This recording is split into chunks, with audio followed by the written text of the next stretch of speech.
Hi, I'm Queenie Yu from Bullet Point News. I'm with Preston Pablo, who is a singer, songwriter, and multi-instrumentalist from Timmins, Ontario. He learned to play the drums at 13 and then learned to play the guitar. Preston made his solo musical debut in high school with the single OMO, which earned 648,000 Spotify streams. In January, Preston released his first single, Don't Break My Soul, and in September, he released the single Flowers Need Rain. Preston, welcome to Bullet Point News. Thank you so much for having me.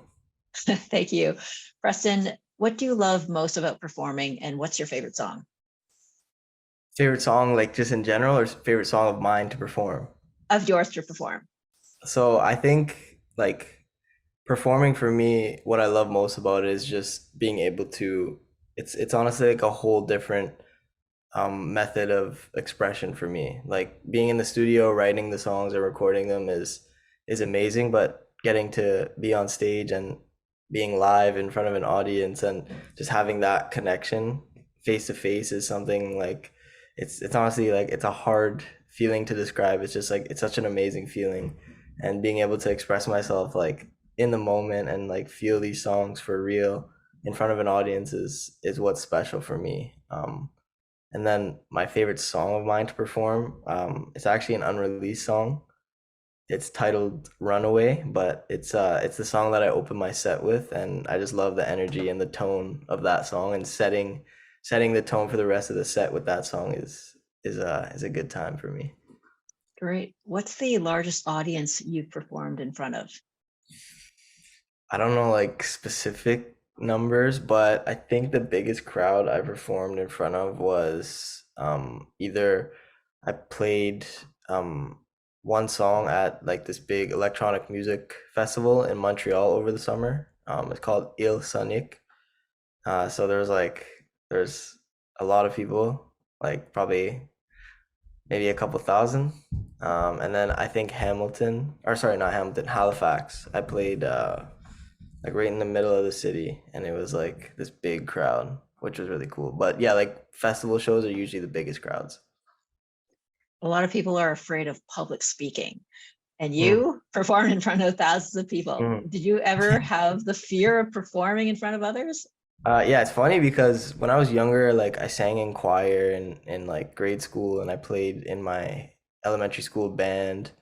And I always got like very nervous when I would perform, and like before going on to perform, I would get very nervous, and like even week leading up to it, I would be like constantly thinking about it, and just I would get like very overwhelmed and stressed to do these things. But I think now that I get to perform like my own songs, and like I'm getting to perform songs that I've created. So I think it's a little bit more comforting because of that.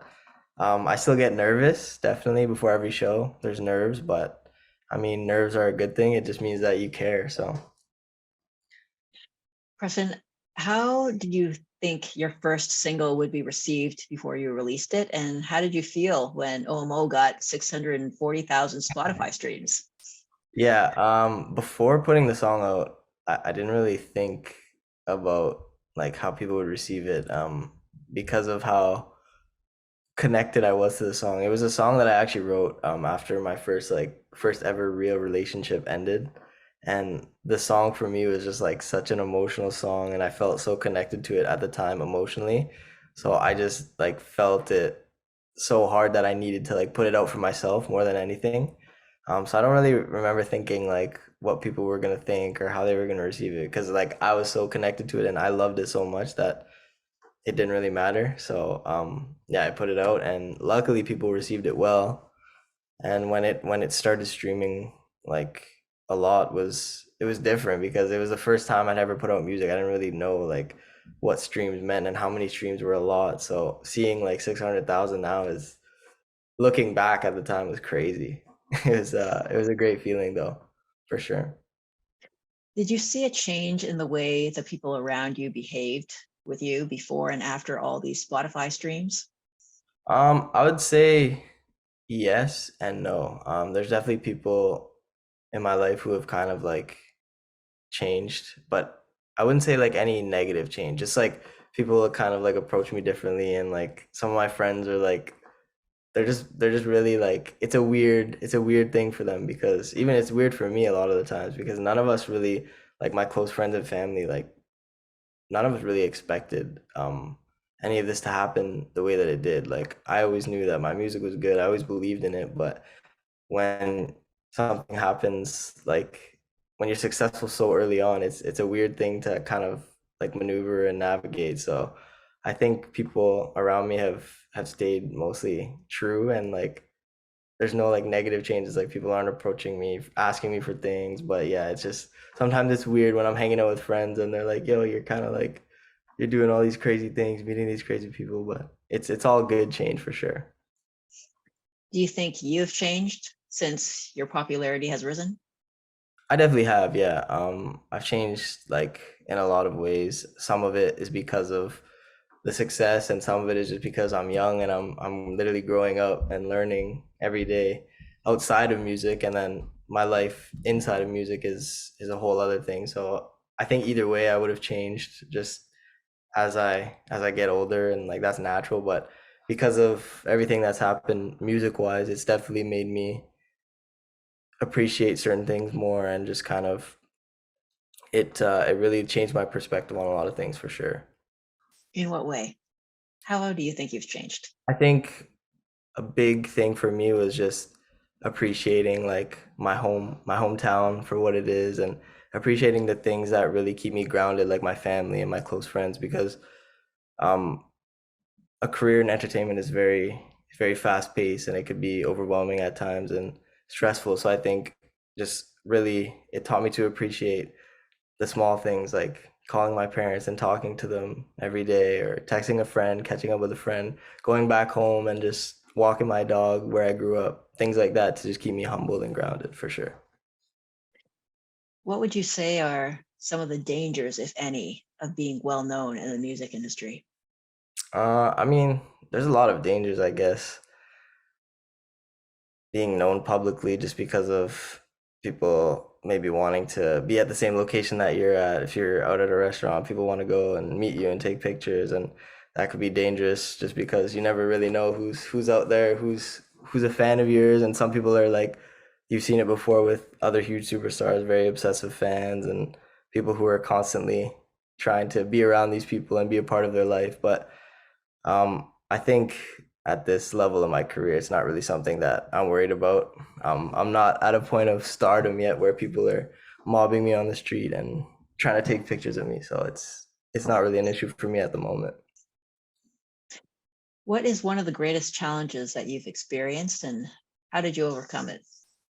Um, I think just learning to trust myself is has been a constant like I wouldn't say problem, but it's definitely a challenge. And I don't think I've overcome it yet, just because of how crazy, like I said, the music industry is with how fast paced things get and like how much you have to deliver on such a daily basis. It gets overwhelming, and I think as an artist, trusting yourself is a very important skill, and it's something it's hard to learn, and it's hard to keep that skill sharpened. So I would say trusting myself just as an artist and trusting my instincts and trusting my gut when it comes to writing music or just making music in general is a skill and a challenge that I've definitely recently learned how to sharpen and how to it's a constant battle, but it's a challenge for sure.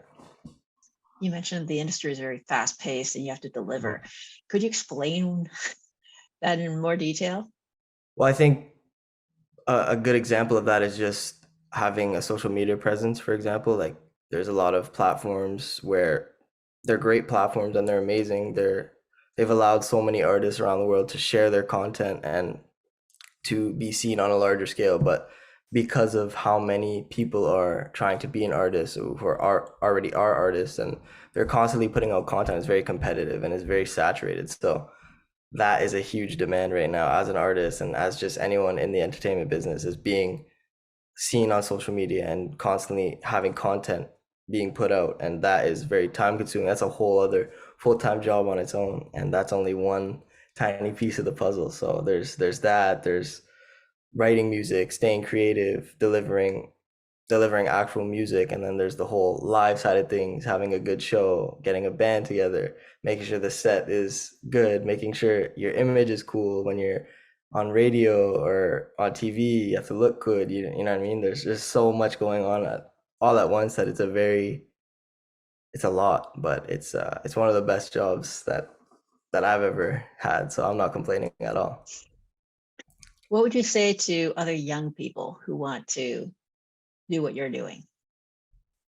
Honestly, just believe in yourself. I think that was something that I learned very early on, that it doesn't really matter what anyone else thinks, because if you enjoy what you're doing, and if you feel the need to express yourself through art or through whatever it is creatively, I think you should definitely just trust that and believe in yourself, because it's very rare that someone who is born and feels the need to express himself creatively, it's very rare that that isn't successful. I feel like if you persevere and if you believe in yourself and if you surround yourself with good people and just trust yourself and really focus on what it is you want to do, no matter what that is, I think just don't give up and keep trying, because that's the only way to be successful. Could you talk about the good people that you surround yourself with?